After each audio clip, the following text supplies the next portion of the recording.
Ótimo, vamos lá. Então tá aí, meus amigos. Vamos dar seguimento aí ao nosso conteúdo de hoje. Bastante interessante. Eu diria para vocês que seria até longo, daria 2 aulas, só para falar desse nosso assunto abordado hoje, que é por que os primatas surgiram.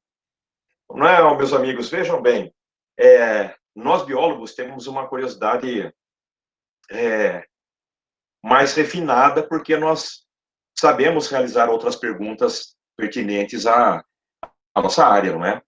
Então, quando eu fui construir esse conteúdo, eu me ocupei em pensar nos pormenores, tendo em vista que a literatura, para nós aqui no Brasil, é escassa, praticamente não tem, então eu me ocupei em tentar responder perguntas. Olha, interessante, na verdade, eu fiz uma seleção de perguntas que eu mesmo faria, né, diante do estudo de paleoantropologia, que é muito interessante, ele é vasto, ele agrega muita informação. Como eu sempre gosto de falar para vocês nas minhas colocações iniciais, faz com que nós rebusquemos quase que continuamente os nossos conceitos já aprendidos para podermos realizar as nossas interpretações e nossas visões críticas pertinentes ao tema, correto? Então, meus amigos, por que os primatas surgiram?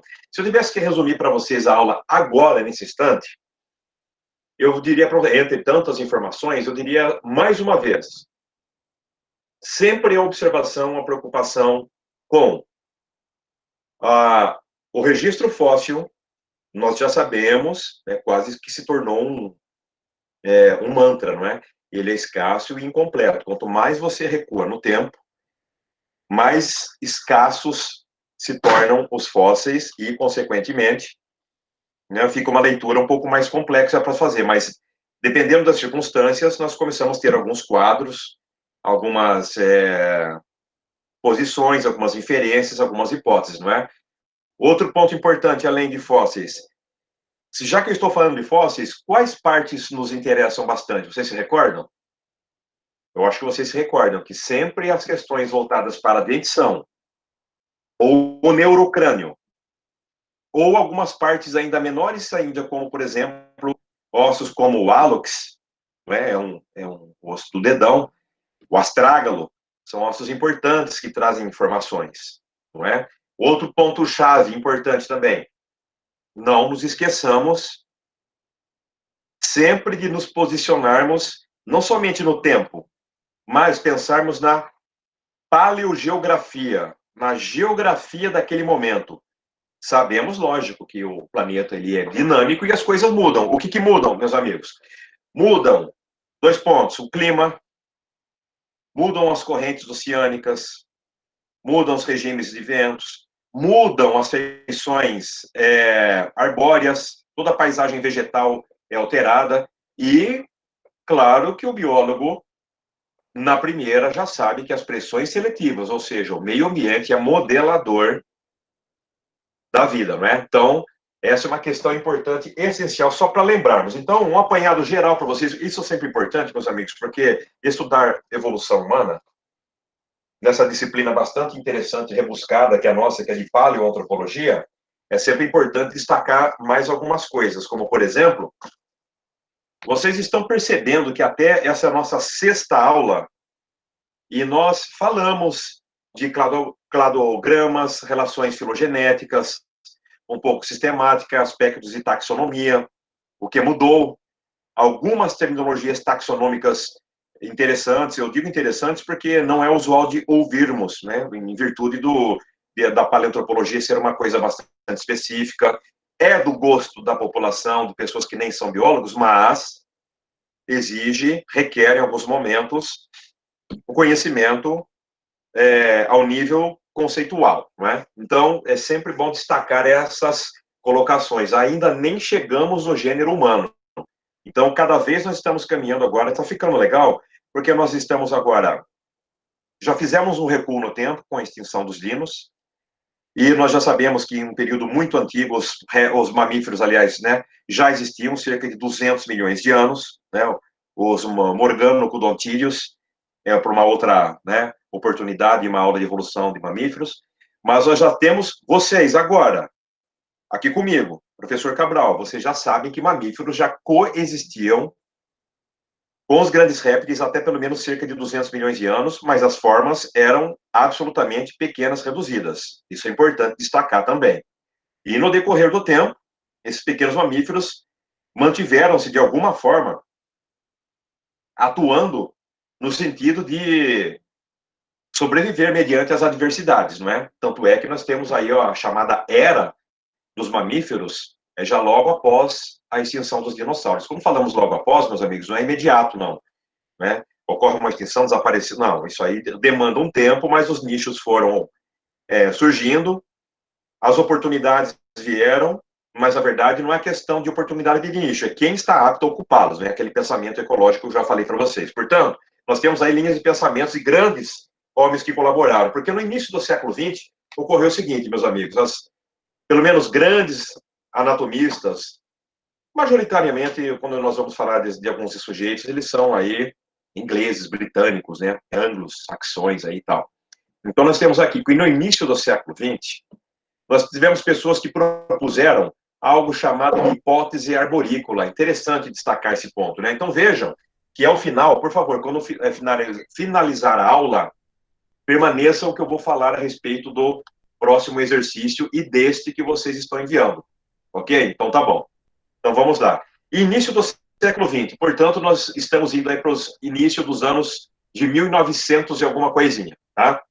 O que nós temos aí? Pelo menos grandes homens que colaboraram, né? Que foi o Smith e o Jones, pessoas que se inclinaram, se debruçaram nos estudos da origem dos primatas e evolução humana, propuseram coisas interessantes, como, por exemplo, essa chamada hipótese arborícola. Hipótese arborícola. Para explicar o que, meus amigos? A origem dos primatas. Então, essa hipótese, em essência, diz que os primatas possuem a sua respectiva adaptação à vida nas árvores. Quais são essas adaptações que vocês já reconhecem? As mãos, né, as extremidades, mãos e pés, capacidade de agarrar, eventualmente aí uma cauda prênsil, o fenômeno da braquiação, né, tudo isso foi crucial, importante para a sustentação nos galhos desses vegetais maiores. O que mais, meus amigos? Nós temos aí visão binocular. Então, esses dois que vocês estão vendo, é apenas aí um exemplo dos dois grandes homens que ilustraram, que compuseram, né, mas agregaram conhecimento científico. E vejam que era num período em que estudos de evolução humana estavam em franco progresso. Ok? Então, nós temos aí essas percepções aí de hipótese arborícola, com esses elementos todos anatômicos que vocês já reconheceram, com a visão estereoscópica. O que mais que nós podemos aí? A redução do olfato, né, que não seria tão necessário para encontrar o alimento. Né? Entretanto, né, uma maior capacidade intelectual. Observem isso, essa é uma colocação minha, tá? Eu acrescentei isso até no meu documento enviado a vocês. Então, esses dois fizeram uma suposição de que a mudança, vou voltar para eles aqui, de que essa mudança desse cotidiano, do solo, para hábitos nas árvores, colocou em movimento uma série de, a palavra da ordem, meus amigos, pressões seletivas, que resultaram no primata ancestral. Legal, isso, bacana, porque alguns desenhos, meus amigos, eu acompanho em algumas publicações mais antigas, nós vamos tratar de um táxon em particular, muito interessante, que ele é desenhado no chão, no solo, e os desenhos atuais já o incluem em situações de comportamento arborícola. Legal isso, né? Então tem essa colocação bastante interessante para trazer para vocês aí. Não vamos ficar falando sobre, né, particularidades biográficas desses homens, mas é muito interessante destacar alguns aspectos. Os dois anteriormente que eu citei para vocês estão relacionados ao início do século XX. Ok. Agora nós estamos aí na década de 70. Muito bom. O que aconteceu na década de 70? Houve mais um antropólogo famoso, né? Ele se dedicou bastante aí, foi o professor Cartmill, né? Matthew, alguns o chamam de Matt Cartmill.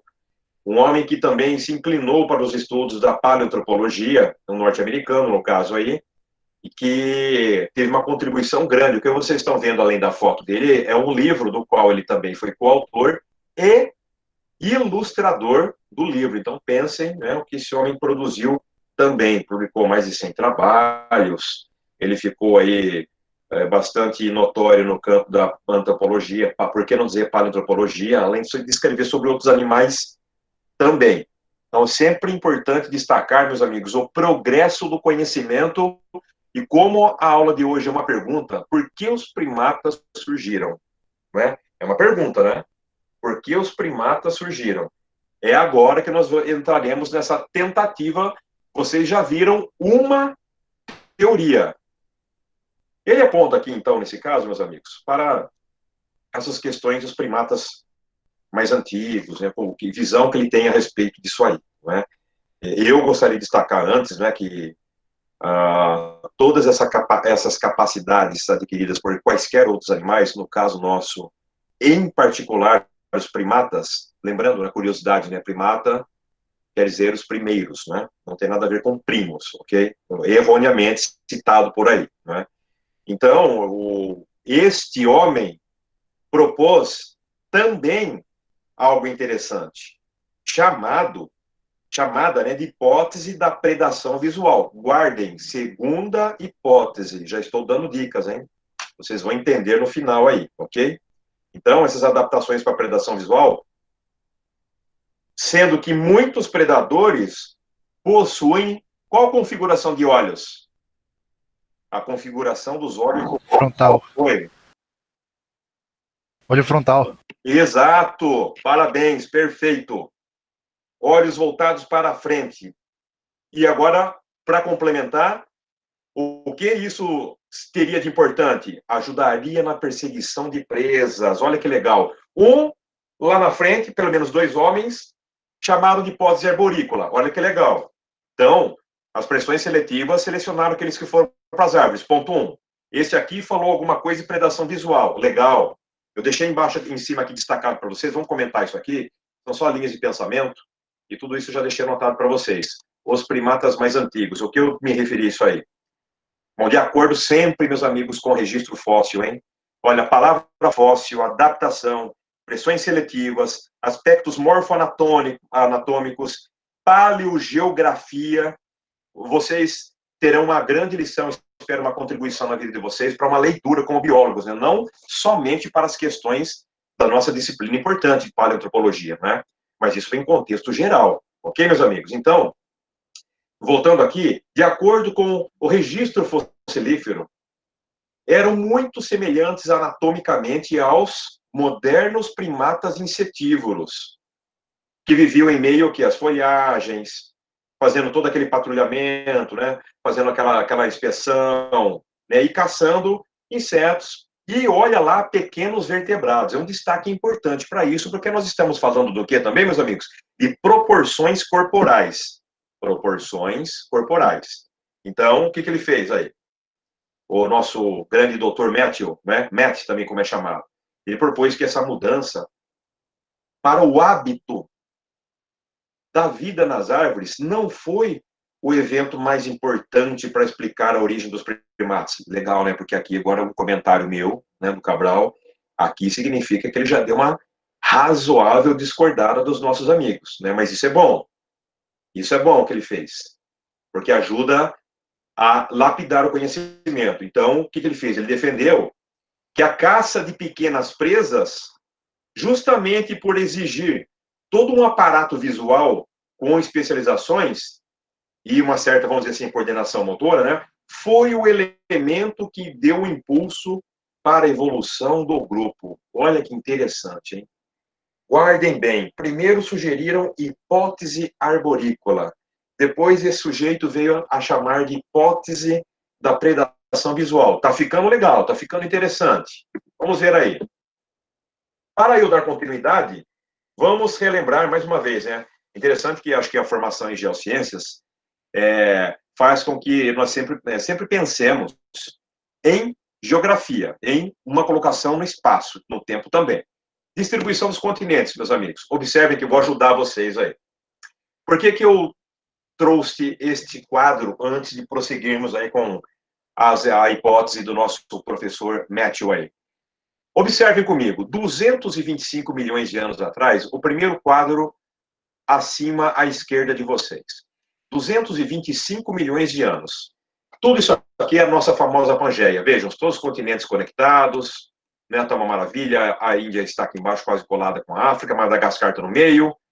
Aqui está a Antártica, depois aqui a Austrália vai subir. Observem agora, 135 milhões de anos, já é um período em que o Oceano Atlântico já estava, é o nascimento do Oceano Atlântico, né? Bem aqui no meio, começam a se separar os continentes, cada um vai em direções opostas. Ótimo, legal.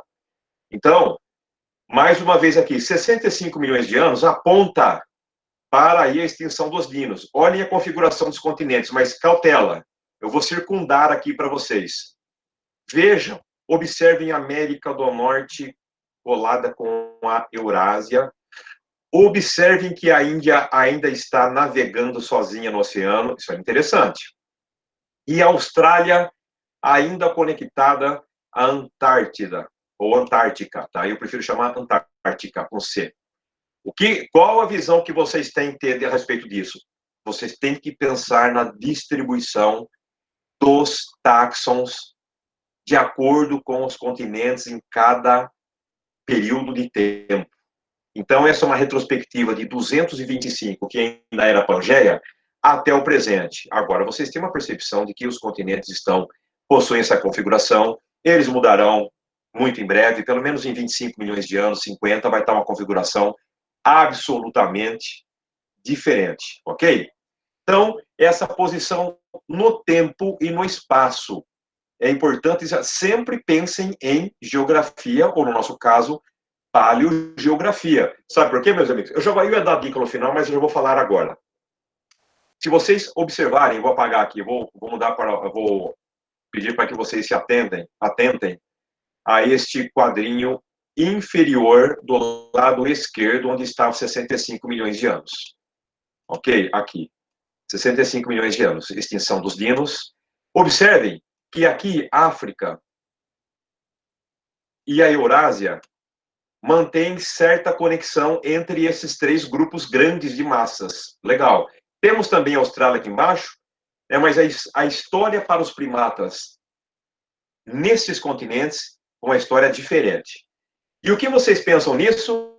Distribuição, paleobiogeografia. Olhem que ótimo essa colocação. Porque quando os continentes se separaram, o que aconteceu, meus amigos? Não foi só um evento climático. O evento climático sempre aconteceu.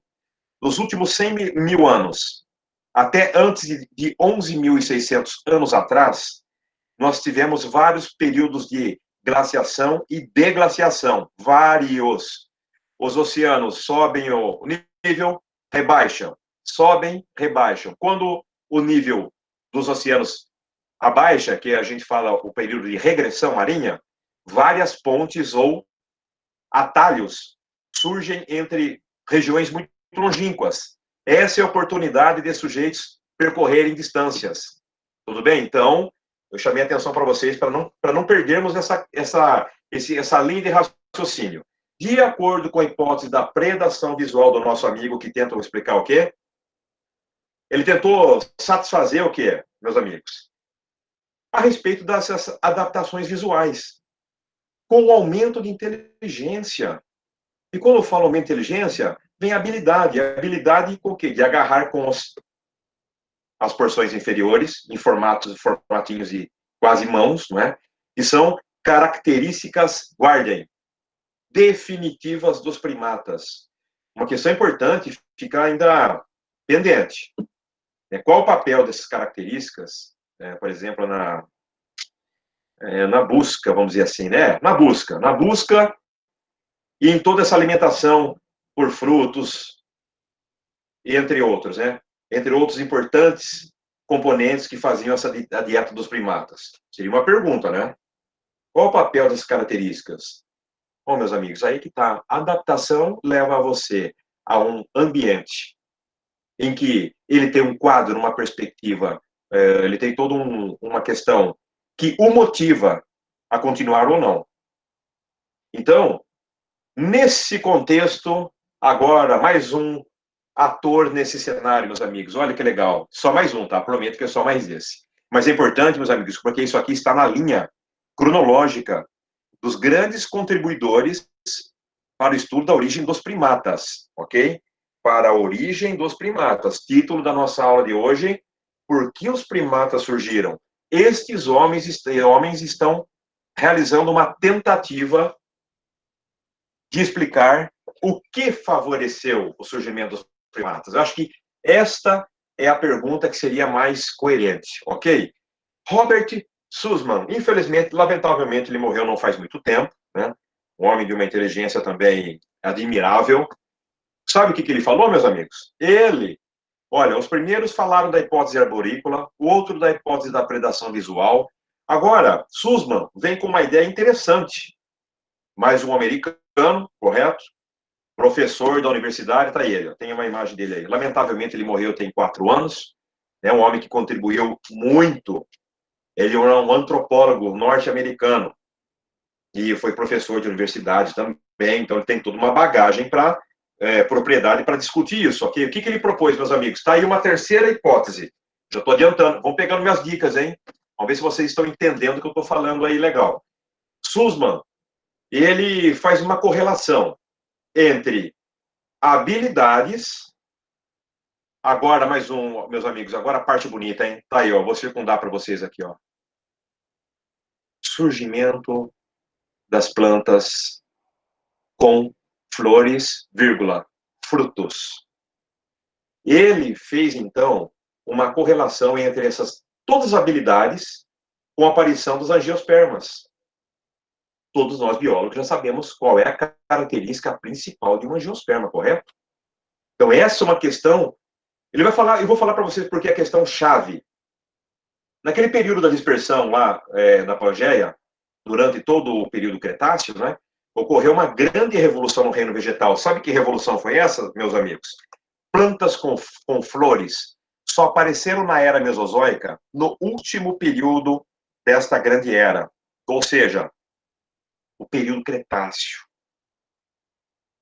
Vejam, observem a importância, como esse homem teve vamos dizer assim, ele estava certo ou não? Uma pergunta para vocês pensarem. Será? Então, agora que vai ficar melhor. Quando Sussman sugeriu isso, pensemos assim, durante mais da metade da era Mesozoica, eu vou traduzir para vocês, então, durante mais da metade da era dos dinossauros, as florestas do mundo eram dominadas por qual grupo, meus amigos? O grupo das gimnospermas. Vocês já sabem que as gimnospermas não têm esses aparatos florais e tampouco frutos, correto? Correto. Então, árvores que não produzem frutos têm uma característica importante. Ela não oferece muita coisa. Então, com a dispersão da Pangeia durante o Cretáceo, essa revolução ocorreu na sequência. Bonito isso, né? Então tá aí, meus amigos. Eu coloquei para vocês aqui 120 milhões de anos para vocês terem uma perspectiva do quadro, né? Então, embaixo, desculpem a legenda, na verdade é 120, tá? Tá 150 ali, fui eu que errei. Então, o correto está aqui mesmo, ó. O início do Cretáceo há cerca de 120 milhões de anos. Mais uma vez, eu solicito que vocês observem os continentes unidos, uma porção aqui do que seria a Europa, conectada aqui o que viria a ser a América do Norte. Temos aqui saltos fáceis para um grande continente euroasiático, né, aqui em proporções gigantes, né? Olha onde está a Índia aqui embaixo, meus amigos. Olha a Índia, perdidinha aqui embaixo. Antártica aqui, colada com praticamente, Austrália. Por que, mais uma vez, isso aí, meus amigos? Porque é esta colocação que eu preciso colocar para vocês. Esse período de tempo chama atenção, ok? Por quê? Por causa da configuração paleogeográfica. Então, as angiospermas, depende muito do que, meus amigos? De polinização. Né? Eu estou relembrando o óbvio para os biólogos, não é? Mas é sempre bom dar uma boa discussão, retomar algumas coisas, né? Então, um novo terreno, nichos, oportunidades, oferecendo néctar, por exemplo, aí, né, o famoso açúcar aí para atrair polinizadores, além de oferecer as frutas, os frutos, né, os animais que dispersam suas sementes. Então, esses animais de comportamento arbóreo podem encontrar, manipular, mastigar, digerir, né, até mesmo, né, as suas excreções aí favorecerem o ambiente, né, e ao mesmo tempo explorando. Então, os primatas seriam um dos grupos taxonômicos que evoluíram visando tirar o quê? Vantagem dessas oportunidades. Qual essa outra hipótese, então, que o Sussman colocou para nós?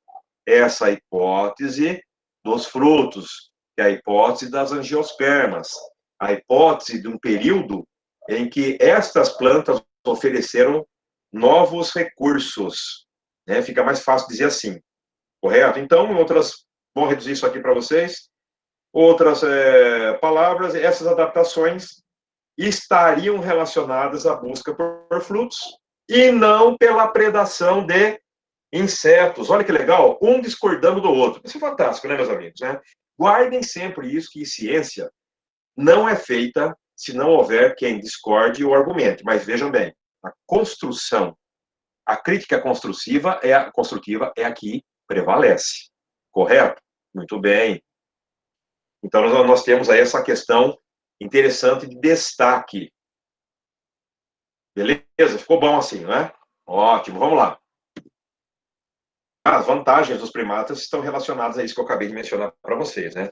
As vantagens de terem todo, por exemplo, um supermercado suspenso, né?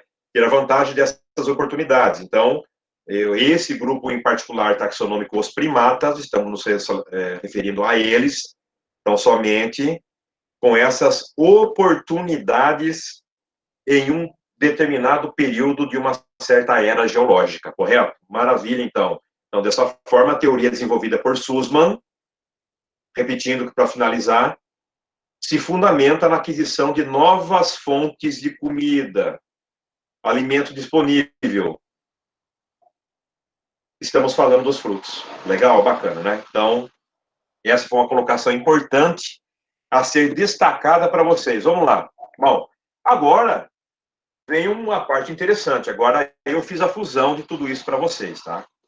Então, eu já fiz a fusão dessas três aí, fiz uma análise dessa conjuntura e coloquei o que para vocês? Vamos unir essas três hipóteses, vocês já sabem quais, vamos relembrar? Hipótese arborícola, predação visual e a hipótese da alimentação, dos frutos, né? Entrada de uma nova era, né? Em que tudo isso estava já disponível. Lembrem-se que as angiospermas, plantas com flores, surgiram na época dos dinossauros, mais especificamente no último período de vida deles. Legal? Ficou bom assim, né? Então, elementos dessas três hipóteses. Como é que eu condensei isso aqui para vocês? Bom, eu diria para vocês o seguinte, somadas, elas podem proporcionar o quê? As oportunidades evolutivas que deram origem aos primatas. Guardem bem, isso é uma leitura, meus amigos, uma leitura crítica, tá? Eu deveria ter perguntado para vocês antes qual delas vocês escolheriam. Só que eu já fiz isso para vocês, né? Eu entendo que as três. Acontece que cada um olhou por um espectro, mas se você levar em consideração, podemos fazer aí uma união, né? Essa que é a parte importante, a união. A união dessas três circunstâncias que resultaram na origem dos primatas. Então, em linhas gerais, de fato mesmo, né, meus amigos, por consequente, então, a principal característica deste grupo taxonômico, 2 pontos. Versatilidade adaptativa, especialmente para o ambiente arbóreo. Primatas desenvolveram estratégias e características peculiares anatômicas que aumentam a sua habilidade de se adaptarem a novos ambientes.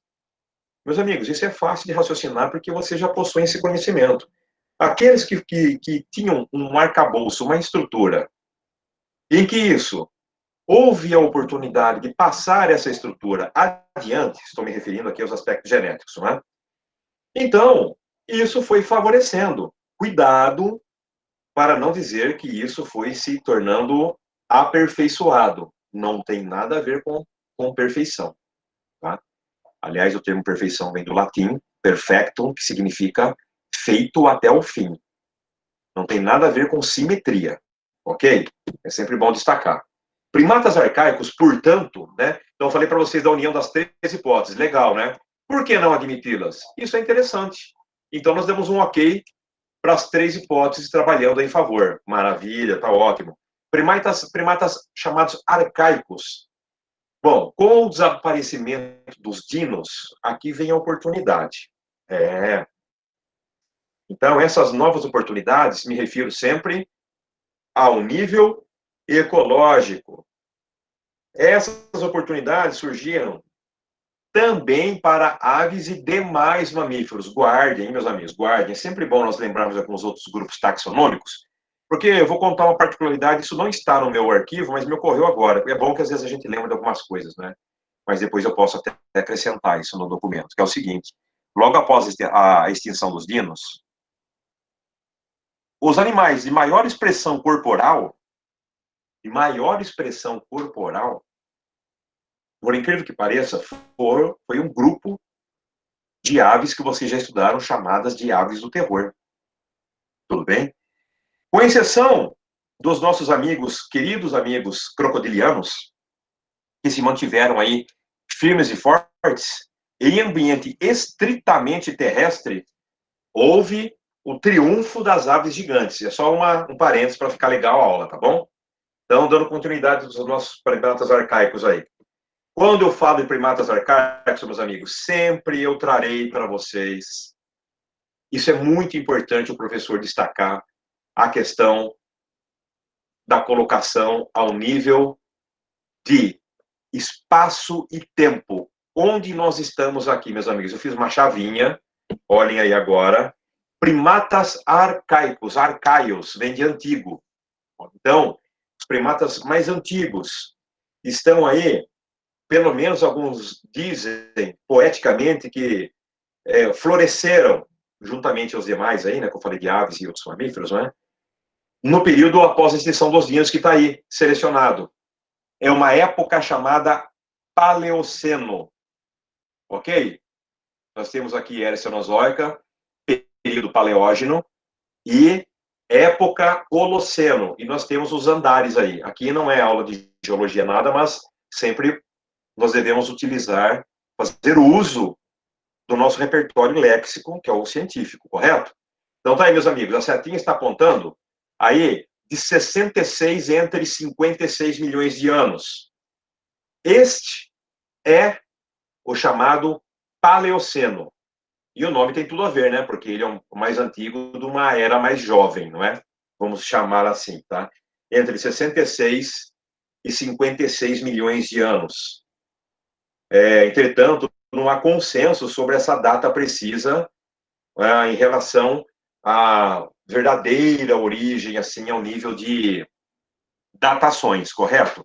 Então, vou fazer um resumo para vocês para ficar mais fácil. Meus amigos, quando vocês pensarem em primatas, pensem em hipóteses para o surgimento, dica, tá? Pensem sempre no ambiente, paleogeografia, paleobiogeografia, que é a dispersão. Quais elementos favoreceram? Vocês vão ver que o meio ambiente não pode ser dissociado. Nunca se esqueçam disso, de mencionar o meio ambiente. Senão você não consegue produzir conhecimento ao nível dos estudos paleoantropológicos, em nosso caso, ok? Então, nos remetendo ao tempo, vejam, observem aí. Há, então, uma corrente que diz que há uma possibilidade, de acordo com alguns achados, pelo menos os mais antigos, nós já vimos isso em aula, pelo menos 50 e poucos milhões de anos. Alguns dizem que podem até retroceder mais, mas aí fica complicado, porque, meus amigos, a resposta rápida, qual é? Registro fóssil incompleto e escasso. E esses sujeitos eram pequenos. Resposta rápida e certeira, tá bom? Agora, nós entraremos aí no provável táxon. Provável táxon. Ele ganha um nome bastante interessante. Bastante interessante. Talvez vocês até tenham já ouvido, caso não, mais algo para vocês incorporarem em seus conhecimentos, trazerem para si a satisfação de ter contato em mais informação diferente, nova. Tá aí, meus amigos. Os chamados plesiadapiformes. Não se preocupem com os nomes, porque eu sempre os ajudarei nessas circunstâncias. Plesiadaps é um termo que, se você fracionar a palavra, plesi significa próximo, a adaps. Plesiadapiforme significa o quê? Que são esses prováveis primatas antigos, em sua origem, e ganharam o nome de plesi, que significa próximo a Adaps. Adaps é um outro primata, um pouquinho mais jovem, aspas, né, com esse aí, que ganhou essa designação. Então, ele é antigo, é um grupo antigo, dos mais antigos, em que ganharam os nomes de Plesiadapiformes, que vem de Plesiadaps. Quem são os Plesiadapiformes? É o provável candidato, meus amigos. Este sujeito, claro que é uma mera ilustração, devemos sempre lembrar disso, não é? Vocês têm um link aí, muito interessante, está todo em inglês, mas ele é fantástico, tá?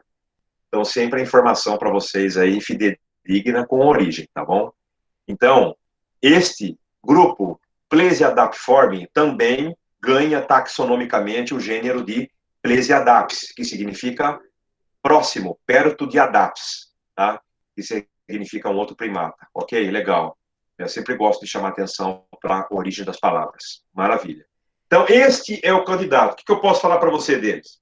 Para vocês. Bom, pode ser aí o primeiro primata como um grupo de mamíferos primitivos muito diversificados. Então, meus amigos, houve oportunidade. Se há oportunidade, eu não vou dizer que é uma regra isso, mas pode haver aí a diversificação, ok? Então, que teve muito chamado sucesso naquele momento, né? Teve seu êxito, logrou êxito. Então, esses plesiadapiformes viveram, atenção, em que local eles viveram? Deixa eu voltar a imagem aqui para eu poder responder para vocês. E agora, meus amigos, será que é África? Será que é Ásia? Será que é América do Sul? Não. Acreditem ou não, América do Norte, região oeste da Europa, na Ásia e possivelmente na África. Por isso, meus amigos, que o mapinha, ele é sempre bom. Vamos rememorar aqui de novo. Por isso que fica legal, fica estimulante a nossa aula, porque nós temos que ter essas considerações importantes ao nível de paleobiogeografia. Por isso que tudo fica mais fácil, fica amigável, fica gostoso. Porque se você tem essas complementações visuais, esse mapa mental, literal, você consegue argumentar. Então, observe mais uma vez, vou limpar tudo aqui. Vejam a aproximação de continentes, meus amigos. É isso que é legal. Então, curiosamente, algum táxon foi encontrado em um determinado continente. Atenção, eu vou chamar atenção. Enquanto não for encontrado o mais antigo em outro local, aquele em que primeiro se encontrou o mais antigo é que fica como uma determinação para a origem. Mesma coisa que quando nós falamos aí de origem dos dinossauros do Triássico, não é?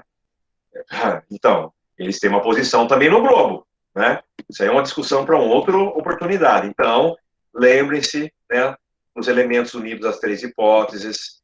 Nós temos aqui uma provável data para o início do Paleoceno, que é uma época.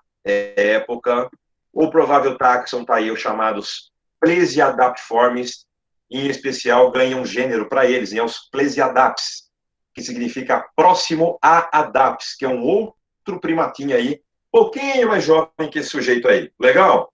Bom, né? E tem muita informação, né, meus amigos? Nós temos que pensar em radiação adaptativa, né? Olha, se eu for falar isso aí, vai longe, né? Então, nós temos aí essa questão da radiação adaptativa também, que ocorreu durante um período de sabe quanto tempo, meus amigos? Provavelmente aí 10 milhões de anos. E se iniciando no começo do Paleoceno, como eu mostrei para vocês, né?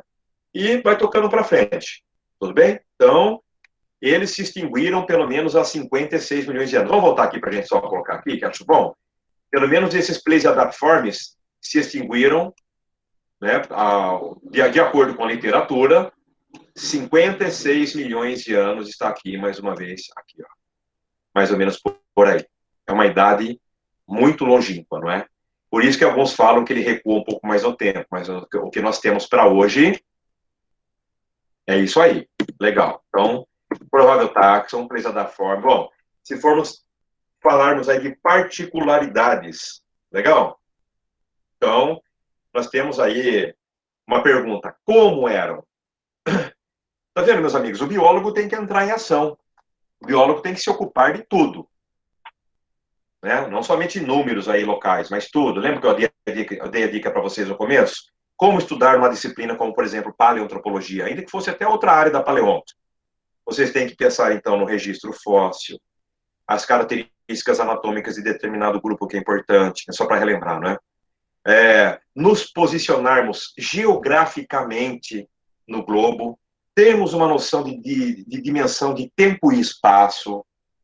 Se temos a possibilidade de táxons viventes apresentarem características semelhantes, ponto positivo para o pensamento também, é ótimo, né? Vocês viram que é um conjunto de informações que não requer muito esforço. Legal? Então, essa é a parte importante. Para a surpresa de vocês, o táxon mais antigo, guarde, ponto-chave da aula também, ponto alto. Se um dia vocês precisarem responder essa pergunta. Origem para ancestrais dos primatas está apontada para a América do Norte, algumas porções ali da Europa e talvez até a África, em virtude do quê? Em virtude das conexões intercontinentais. Beleza. Tamanho, meus amigos, tamanho. É claro que eram sujeitos pequenos, relativamente pequenos, comparado a um padrão de primatas modernos, mas vamos dizer assim, variando entre o tamanho de um musaranho, meus amigos, musaranha é semelhante a um ratinho aí, 100 gramas, ou até menos. Podemos chegar ao máximo, vai lá o máximo, hein? Agora eu vou chutar também aí, um gato, gado doméstico, que dá o quê? Uns 4, 5 quilos, não é? Por aí. Então, todos eles aparentam ser onívoros em certo grau. Opa! O que significa onívoros? Aqueles que têm uma dieta diversificada. Quem revela a dieta diversificada? A dentição. Tudo bem, é isso aí. Então, aparentemente, onívoros em determinado grau, mas as diferenças no tamanho do corpo lembram da fórmula dentária, fórmula dental, de novo, meus amigos. Olha, tá vendo? Como que uma disciplina dessa insere em vocês tantas observações? A fórmula dental, mais uma vez, os dentes mandando na área, não é? Sugere que alguns se concentravam mais em insetos e outros frutos e sementes. Isso é uma informação importantíssima, tá? A maioria dos especialistas reconhece o quê? Pelo menos 16 gêneros para esses chamados Plesiadapformes. Vejam, 16 gêneros. Plesiadaps é um. Legal? Ótimo, então tá perfeito. Deixa eu ver se tem mais coisa para falar aí. Aspectos anatômicos, sítios fossilíferos. Bom, sítios fossilíferos, meus amigos, né? Sítios fósseis, perdão, que estava aqui, ó. Eu me recordei agora, perdão. As palavras-chave para eu poder me recordar. Sítios fósseis, ou fossilíferos, né? Os mais prolíficos, né? Aqueles que sempre têm mais uma certa notoriedade, estão no oeste norte-americano. Olha que bonito esse mapinha aqui. Isso aqui é de um trabalho, tá? Observe aqui embaixo, meus amigos, com a minha na porção inferior direita. Silcox et al. Eu já coloquei este artigo para vocês também terem e aproveitarem. Olhe como artigo recente, hein? Olha como tive o cuidado de buscar artigos recentes. Nós temos aí, se dividirmos aqui a América do Norte, né? Duas, nós temos aqui a porção que fica a oeste e a porção que fica a leste, ok? Então, nós temos aí, ó, o oeste norte-americano e no oeste europeu. Se vocês dividirem a Europa em dois, temos a parte oeste da Europa e leste da Europa. Ótimo, tá aqui, ó. Mais uma porçãozinha aqui do oeste europeu. Os quais, atenção, mais uma vez, hein? os quais eram conectados no Paleoceno por um amplo cinturão florestal, que pelo menos e aí se arrastava pelo que hoje é um oceano subpolar, fica abaixo da região polar aí, né? E das ilhas que estão aí no meio. Lembram do link da conexão? Importante disciplina biogeografia. Diz ele então de paleobiogeografia, não é?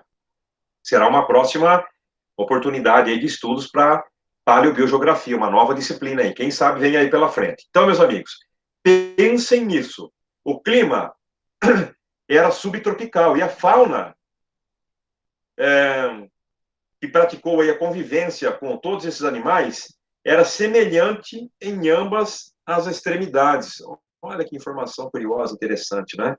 Então, os registros fósseis para estes chamados plesiadapiformes, vamos voltar nele de novo? Aí, ó. Esses registros fósseis para esses sujeitos com esse aspecto semelhante aí, né? Mais uma surpresa, meus amigos. Foram encontrados na China também. Ah, legal, hein? Também. Pouco, mas também. Olha aqui as duas localidades. Secundei para vocês aí, ó. Ótimo, não é? Faltou um outro item de eu argumentar com vocês, que são os aspectos anatômicos, já muito discutidos já, não é? Mas aqui o trabalho nosso aqui é sempre destacar, reforçar aquilo que é necessário, que é intrínseco, que é condição sine qua non para a determinação, para o julgamento e para os posicionamentos críticos a respeito disso. E eu estou fazendo um julgamento aqui com as 3 hipóteses dos nossos cientistas lá atrás, ok? Aspectos anatômicos, bom, em contraste com os chamados, meus amigos, tem um termo, está no meu documento também, me ocorreu agora, que eu devo colocar aqui para vocês, ó. Euprimatas. Mais uma palavra aí que vocês já estão vendo que tem uma colocação na frente, né? Um prefixo, né? Esse prefixo euprimatas. O que nós temos aqui então, meus amigos? Em contraste com esses sujeitos aqui, ó, euprimata significa simplesmente primatas verdadeiros. Bonito isso, né? Então, em contraste com os primatas verdadeiros, que no meu documento eu chamo de euprimatas, né, para fazer jus à linguagem paleoantropológica, esses chamados plesiadapiformes, vou deixar a carinha dele de novo aí, não apresentavam o que nós chamamos aí um posicionamento aí pós-orbital, jarra, que alguns dizem, né, e órbitas oculares convergentes.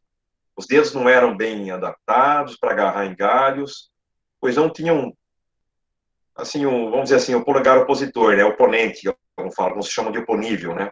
As falanges eram bem pontiagudas, indicando que apresentavam garras ao invés de unhas. Isso é uma determinação. Olha como o desenho fez o certo aqui. Olha, garras ao invés de unhas. Por isso que eu escolhi esse desenho, tá? Então, teve essa colocação de aspectos anatômicos, em contraste com os chamados primatas verdadeiros. Mas, é claro, nós temos aí características que podiam ser que estavam em fase de transição. Será? Pode ser. E, além disso, alguns desses chamados plesiadapiformes não tinham, meus amigos, nada como anatomia para salvar a gente, não. Oh, que maravilha! Eu vou chamar a atenção para vocês de algo que nós já aprendemos, ponto-chave também, não se esqueçam, hein? Lembram da bula petrosa? Bula timpânica? Aqueles 2 ossinhos que estão na base do crânio? A pergunta é para vocês, eles têm ou não têm? Vou desenhar mais ou menos aqui o crânio dele por baixo, tá? Aqui, nós temos aqui o forame magnum. A bula timpânica são aquelas 2 projeções que protegem os canais auditivos aqui, não é? Aqui nós temos as projeções para os dentes, né? Então, esses sujeitos, meus amigos, não possuíam bula timpânica. Questão central, hein? Guardem isso. Um ponto importante a ser destacado aí. Não possuíam bula timpânica. Interessante isso, né? Porque isso nos faz pensar, não é? Então, nas determinações, as características para primatas. como eu falei para vocês aí agora há pouco, né? Apresentavam aí garras, conforme o desenho aí, lugar de unha, os dentes eram altamente especializados. Legal isso, né? E mais algumas outras colocações que nós deixamos aí, como, por exemplo, essa ausência da bula timpânica ou bula petrosa. Deixa eu ver, tem mais alguma coisa para colocar para vocês de aspectos anatômicos? É, eu acho que esses são os mais particulares. Legal? Então, o termo euprimata significa primata verdadeiro. Tá aí os locais, distribuição geográfica dos fósseis, esse grupo bastante antigo de primatas, trabalho recente. Tá aí, agora um carinha aí, fóssil mais antigo. É legal porque esse carinha ganhou o nome de Purgatórios, né? Toda uma história por trás do nome, mas para uma outra hora nós colocamos. Observem que saiu uma representação gráfica e se ocuparam em colocar o desenho, pelo menos a ilustração aí, do táxon nas árvores. Tamanho pequeno, guardem sempre, né? Esse sujeitinho aí foi considerado um ancestral plausível para primatas desde que foi descoberto. Né? Mas esse mamífero fóssil ele só foi realmente conhecido através do quê? De novo, meus amigos, mais uma vez, fragmentos de mandíbulas e dentes. Então é atribuído a esse sujeitinho chamado Purgatórios, que é o nome do gênero, tá? Os primeiros, até onde se sabe até o momento, né? Pelo menos até o que se sabe, né? Os restos não dentais, que são ossos como o do tornozelo, que foram descobertos nos mesmos depósitos de 65 milhões de anos, como as dentições desse suposto primata, de acordo com uma publicação, aqui está embaixo para vocês, hein? De 2015, razoavelmente recente. Importante isso, tá? Guardem isso. E eu coloquei para vocês na legenda, analisando ossos do tornozelo. Vejam como os ossos falam também, ok? Em locais no nordeste de Montana. Mais uma vez entra Estados Unidos, o continente norte-americano, na história. Bonito isso, né? Espetacular. Então, isso foi uma publicação na revista PNAS, né, de 2015, que fala toda dessa atribuição, né, que é baseada principalmente no tamanho, especializações anatômicas únicas conhecidas entre mamíferos. Conhecidas entre mamíferos vivos. Mamíferos vivos. Vocês verão um termo que é colocado no meu documento, chamado Euarconta. Bonito, não é? Euarconta significa, ok? Os verdadeiros vertebrados, né? Euarconta, bonito, né? Envolvem todos eles, os primatas, os musarânhos, cólogos, né? Vocês já aprenderam sobre os cólogos na aula anterior, aquele sujeito que tem todas aquelas membranas no entorno dos membros, aquilo é fantástico, né? Só a genética revelou a verdadeira identidade dele, tá? Estrutura óssea, meus amigos, tá aí, ó, estrutura óssea, nós temos quantos aspectos para falar disso, né? São vários. São vários aspectos anatômicos. Né? Eu já destaquei para vocês, né? Algumas dessas questões de ossos de tornozelo, o hálux, o astrágalo, entre tantas outras colocações. Tudo bem? Então, estrutura óssea falamos. Aqui vocês têm um pequeno espectro. Olha que bonito isso, hein? Olha o trabalho mais uma vez, meus amigos, e vocês têm esse arquivo, tá? Chester e outros autores, 2015. Microtomografia. Mais uma vez, olha interessante, os ossos do tarso. Os ossos do tarso são ossos dos pés ou das mãos? Tempo. Ah, acertaram, né? Ossos dos pés, ok. Então, veja a importância de pequenos ossos que revelam o tipo de articulação. Legal? Então, tá aí, ó. É tirado de um artigo. Eu deixei aqui do lado. Acompanhem, por favor, meus amigos, aqui, ó, a seta do laser. Olha o nome da revista, ó, PNAS. Tá? São vários artigos, alguns são pagos, mas tenho acesso por um canal que eu baixo esses gratuitamente, tá bom? Vamos lá, mais um conhecimento, vamos agregar mais coisas aí a respeito desse simplificada hipótese de relações evolutivas. Que bonito, não? Como tá facinho, né? Vamos traduzir esse monte de risco aí, meus amigos? Legal, né? Então, esses aqui, A, B e C. Acompanhe meu laser. A, B e C. Hipóteses para as relações. Quando eu falo relações evolutivas, relação de parentesco, filogenias, tá? Olha que legal. Então, eu vou falar muito sintético, eu não vou me debruçar sobre isso aí, mas é bonito, sabe por quê? Porque aí é que está a questão, uma das questões chave também. Essas hipóteses mostram o seguinte, pelo menos aí, para vocês terem um espectro. Tudo isso foi feito a partir de uma base, com base de dados referente a esses ossos tarsais. Quem diria que esses ossos pequenos iam produzir tanta informação dessa natureza, não é mesmo?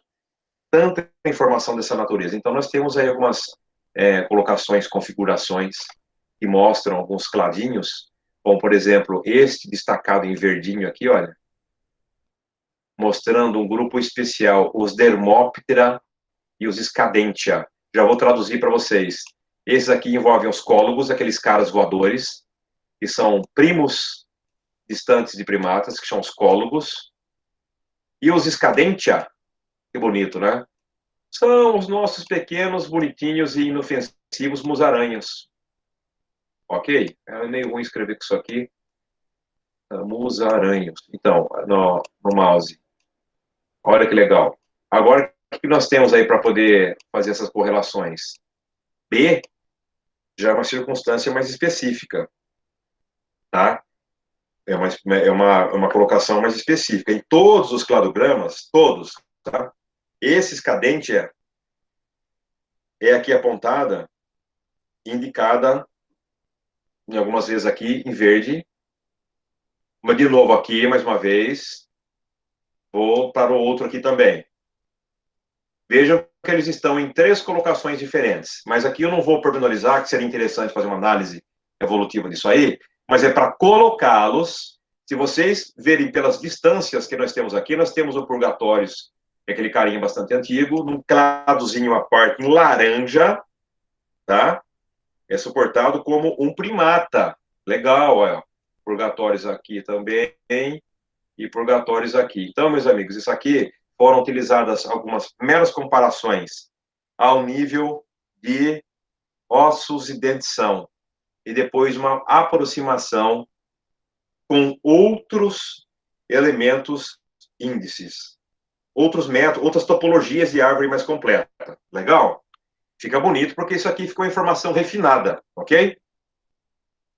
Bom, meus amigos, aqui nós já estamos caminhando para um chamado Carpolestes. Já observem que isso aqui é mais uma atribuição taxonômica, ok?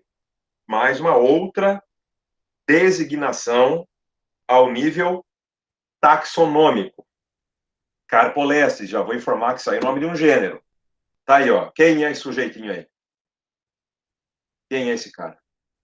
E, também todos pequenos, né? O desenho, pelo menos, sempre tenta ter esse cuidado. Observem aqui o membro inferior agarrado, a mão com seus metacarpos também já com essa habilidade, visão, uma parte proeminente da frente, né, do rosto, orelhas pequenas, voltada para as laterais. Então, esse aqui é um primata plesiadapiforme.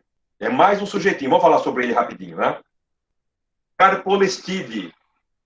Vocês já observaram que ele ganhou até uma família. Então, por exemplo, os plesiadapiformes pertencem a uma família e esses carpolestes também, e o nome já é parecido também, né? Carpolestide, uma segunda família desses chamados plesiadapiformes. É generalizando, tá, meus amigos? É generalizando. Qual a característica desse daí? Característica das faunas do Paleoceno da América do Norte. Então, nós estamos de novo lá naquele ambiente antigo, mais uma vez, né? Embora nunca se torne tão dominante quanto os outros anteriores que nós já visitamos, que é o próprio Plesiadaps, correto? Então, nós temos aí pequenos primatinhas, como provável origem, lá para 56 milhões de anos.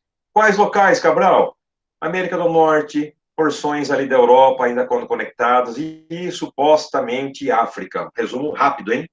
Rápido, rasteiro. Importância da dentição, de novo, meus amigos. Tá vendo? Por isso que eu falo para vocês. Você vai falar de vida extinta, observe que você tem vários elementos indicadores, ok? Então, como os últimos já informados, os chamados plesiadaps, estes chamados carpolestídeos, desta família aí acima, tem os chamados incisivos, os dentinhos bem da frente, né, os iniciais ali, tá? Aumentados. Os inferiores, a porção da mais inferior, né, de construção simples, e os superiores em forma de luva. Então, você vê que mais uma vez a dentição que dá um prospecto do que era. Então, esse era pequenininho, tamanho de um camundongo. Olha lá se fosse um rato, tá? Esse sujeitinho aqui, vamos botar ele aqui para você ficar visualizando. Não, o tamanho de um rato, provavelmente. Tamanho de um máximo de um rato. Desenvolveram seus últimos pré-molares inferiores em grandes lâminas com bordas cortantes. O que vocês já pensam nisso? Já no tipo de alimentação. Então, isso já dá para inferir bastante coisa. Isso tem um nome bastante rebuscado, eu coloquei lá para vocês, que esse tipo de condição é chamada de plagiaulacoide. Tá? Vou repetir para vocês. Plagiaulacoide, tá bom? Então, esses chamados carpolestes, um gênero bem conhecido, dentro desse grupo genericamente chamado de Plesiadapiforme, tá? Tem as suas outras características, como um crânio semelhante dos seus demais encontrados da América do Norte também, mas sem especializações visuais dos primatas. Aí, tá vendo, meus amigos? Estamos falando de origem de primatas, mas com características algumas particulares. Lembra que eu falei da unha? Das garras ao invés de unhas? Cadê a bula timpânica? Isso vale uma reflexão, hein? Tá bom? Vale sempre uma reflexão. Voltem o vídeo para vocês depois firmarem essas afirmações aí com bastante propriedade, né? Tá bom? O que mais que nós temos aí? Aproximação aos primatas? Bom, de uma certa forma, o seu polegar oponível, ou alguns dizem opositor, não é? Indica uma maior aproximação aos primatas. Tá aí um ponto-chave desse conteúdo também, meus amigos. Se eu falei para vocês que tem coisas que distanciam dos primatas, como as garras, a ausência de bula timpânica, ou uma pequena variação dentária, tem uma coisa aí que pelo menos chama atenção, que é essa questão do polegar oponível, né, do polegarzinho oponível. A função inicial, por exemplo, de agarrar galhos de árvores, facilitar o deslocamento, a alimentação para pegar as frutas, algumas sementes, né? E depois, só mais lá na frente, a chamada predação visual. Lembram dos argumentos dos outros cientistas? Arborícola, né? Aquela visual, e a outra em que o cara fala do surgimento dos frutos. Olha aqui, todo mundo congruindo para a mesma direção. Bonito isso, né? Aliás, eu me lembrei agora de uma coisa lendo isso aqui há alguns dias atrás, e eu pensei em alguns animais, como, por exemplo, nós vemos, curiosamente, alguns esquilos apanharem as coisas, alguns roedores, outros também, com uma habilidade, girar o fruto, ou a semente, ou a noz, com uma habilidade incrível, assim também como os mãos peladas, que são chamados de ladrões mascarados, né, que ocorrem na América do Norte. Mas eu estou me referindo ao hábito de apanhar as coisas quase com uma habilidade humana. Interessante essa leitura, não é? E são animais que pertencem a categorias absolutamente diferentes taxonômicas, ok? Tá aí, meus amigos. Esta é uma reconstrução dos crânios plesiadapiformes. Significa o quê? Crânios de formato dos plesiadaps. Olha aqui. Essa é uma visão chamada visão dorsal oblíqua. Bonito, né? Visão dorsal oblíqua. Mais uma vez, as tomografias. Vejam, a extensão do crânio, mais uma vez. Para os três aqui, a extensão do crânio. Vou desenhar, acompanhem. Vejam aqui a porção da órbita ocular, cavidade ocular, não é? Olhem aqui. Expressiva também, não é? Os dentes, embora não preservados aqui, já revelam pelo menos um posicionamento. E lá atrás encontram-se os molares, não é? Esse aqui está praticamente destruído. E aquelas colocações que eu já havia mencionado para vocês, importantes. Tem bula timpânica? Qual é a projeção dos olhos? E os dentes? Dá para ver a fórmula dentária?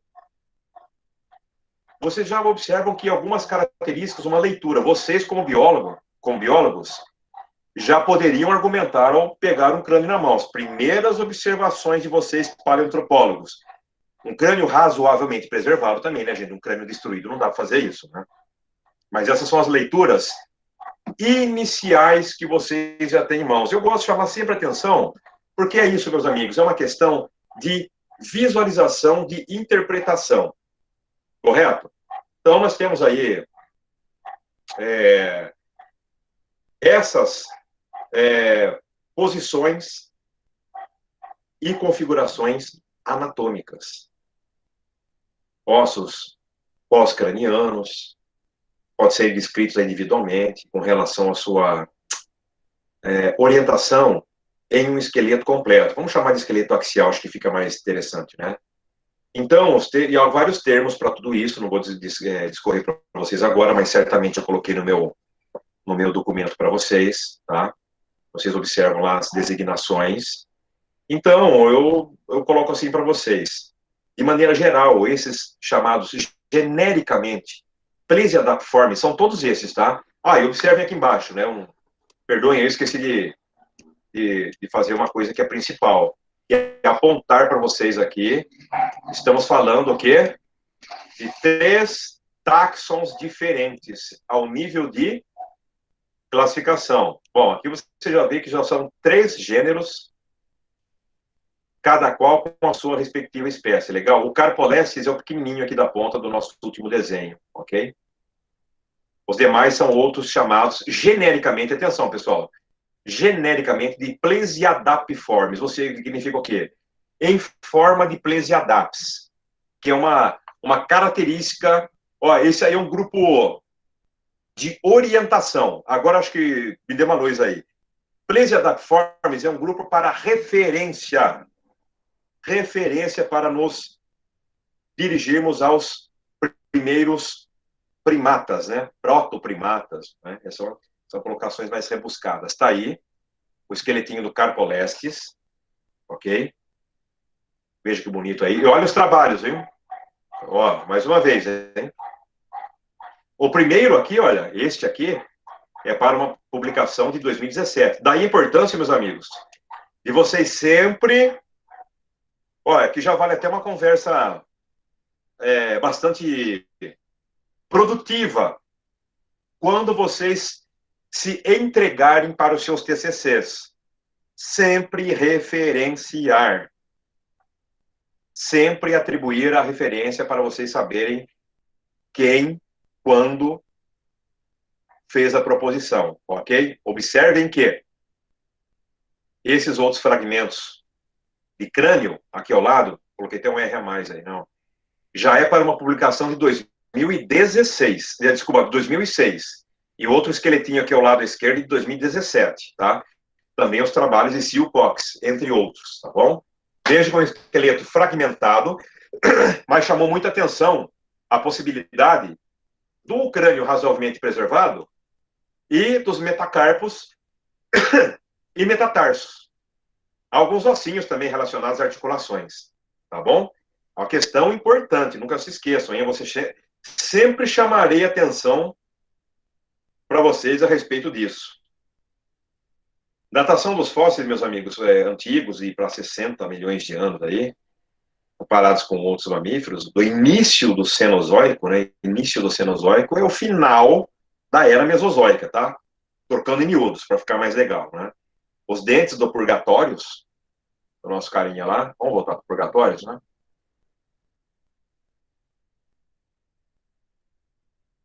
Aí, ó, desse sujeitinho aí, ó. Então, comparados com os demais mamíferos do início de uma, vamos dizer assim, de uma era mais recente, que é a era Cenozoica, a era a qual nós pertencemos.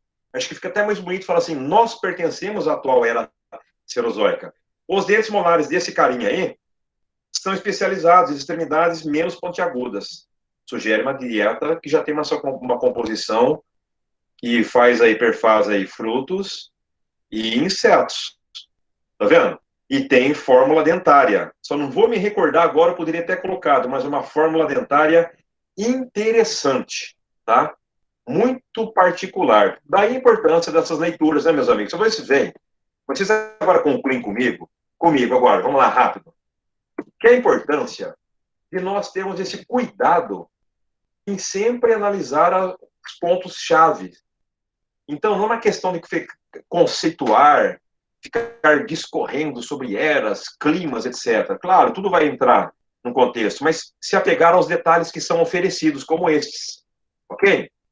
Classificação dos Plesiadapiformes. Oh, parte bonita essa, né? Meus amigos, Plesiadapiformes, vocês já sabem que são pertencentes ao grupo dos Plesiadaps, vírgula, grupo de primatas primitivos, provavelmente para o início do Paleoceno. O que é Paleoceno, professor? Ah, legal. Paleoceno é a primeira época, tá, dentro do período Paleógeno que faz fronteira com o seu anterior. Qual é o anterior?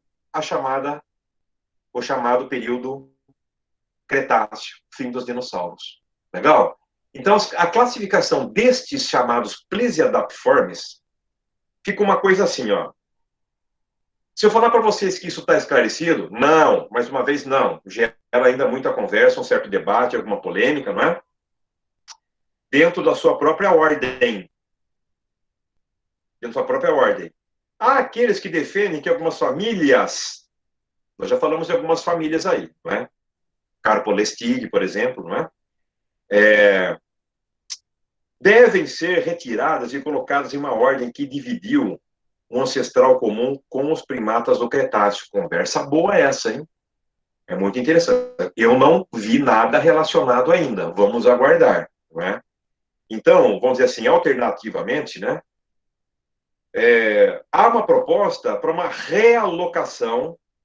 Ai, que bonito aqui, meus amigos. Para a ordem, agora ficou fácil, né? Quando o professor coloca aqui o exemplo, explica, ó, uma realocação para a ordem Escadentia. Oh, mas quem pertence aos Escadentia, Cabral? Ah, os musarainhos, esses pequenos ratinhos aí, né? Eles são simpáticos, né? Eles parecem os ratinhos, eles têm essa denominação de musaranhos.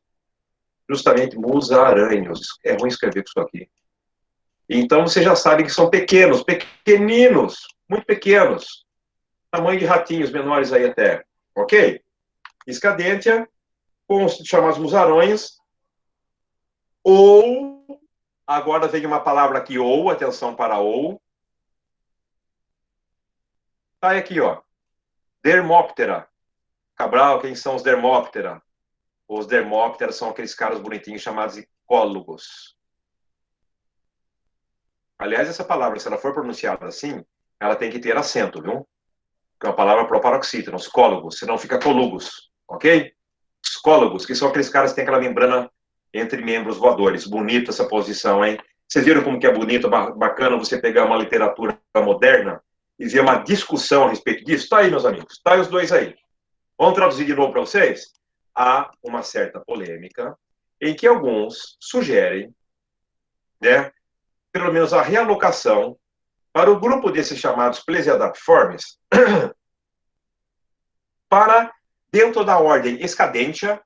Vou escrever na frente aqui, é melhor, eu esqueci, poderia ter feito isso, mas essa aqui é uma ordem, e o de baixo também, tá?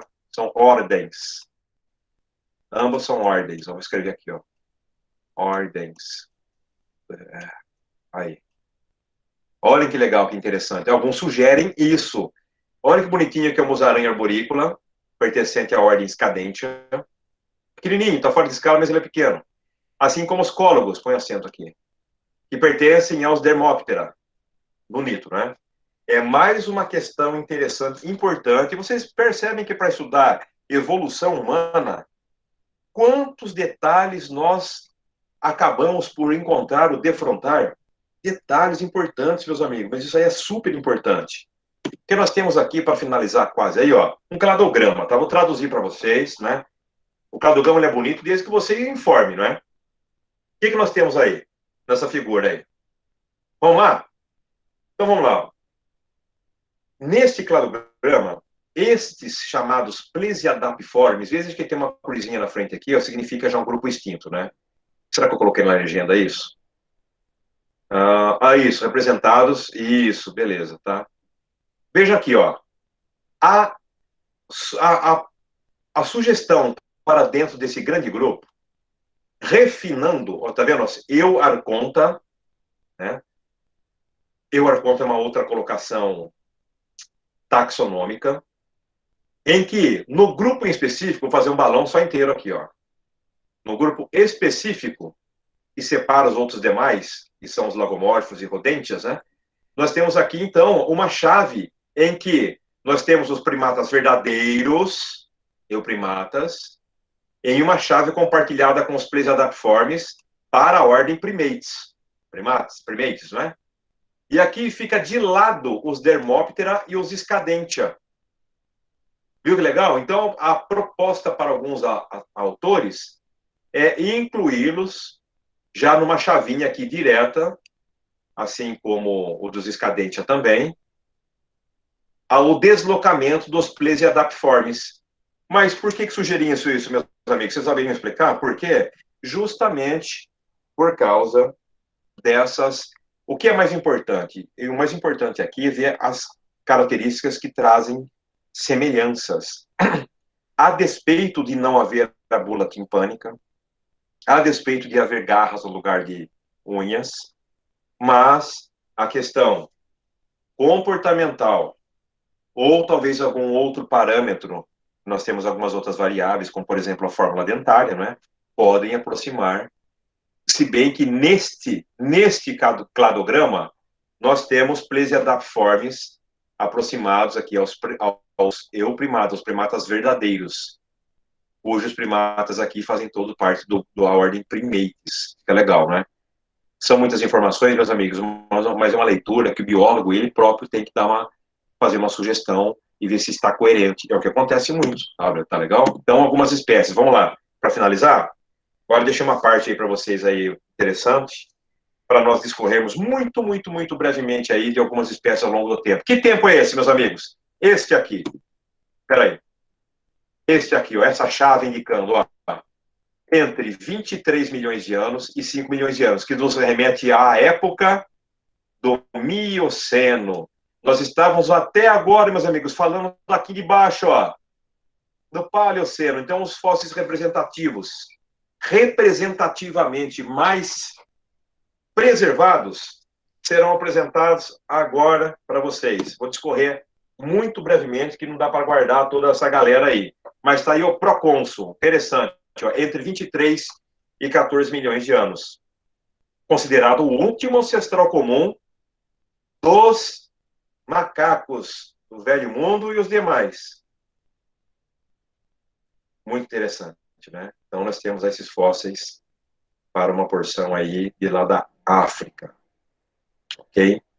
A dentição, em particular, já chama atenção por não terem caninos tão proeminentes e temos aí incisivos aí grandes, tá vendo? Legal, né? As órbitas, não é? Já tem uma colocação aí importante, tá? Vamos lá. Esse aqui é um desenho comparativo, uma escalinha de 1 metro, né? Dá para ver um perfil do crânio, né? Com o chamado prognatismo, todo voltado para frente, esse arcabouço aqui entre mandíbula e a maxila, ok? Proporções corporais aí, já deve estar uma estimativa de pouco mais de 1 metro. Pequeno. Próximo primata da época do Eoceno, do Mioceno. Legal? Entre 23 e 14 milhões de anos. Nós temos o Afropithecus. Quem foi o Afropithecus aí no caso? Pertence lá ao Mioceno, né? Médio aí, 50 quilos, moderadamente grande, vamos dizer assim, fragmentos do seu crânio.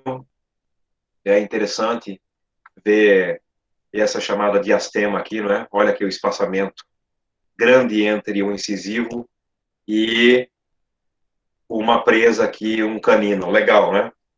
Muito interessante isso aqui também. Tem mais coisas dele que eu não consigo me recordar, mas eu acho que eu tenho um documento que eu coloquei para vocês lá, tá?